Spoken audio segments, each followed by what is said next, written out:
Baba Upendo, leo nimekushinda. Yanga hayuki na Simba alipe hela yangu sasa. Mimi nilisema Simba itashinda utafunga zaidi. Sasa mimi pili sikushindwa. Hela yangu agadai mimi. Hapana, umepoteza. Rudi hela yangu. Hapana Baba Upendo. Leo nimekushinda kabisa. Wewe umedanganya. Hela yangu irudi sasa.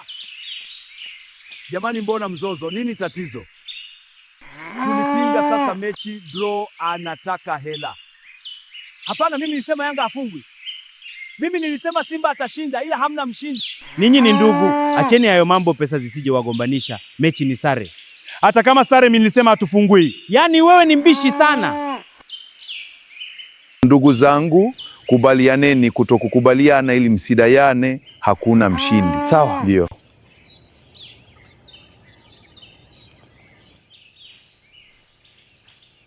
Kutokubaliana si mwisho wa dunia, ni sehemu ya maisha.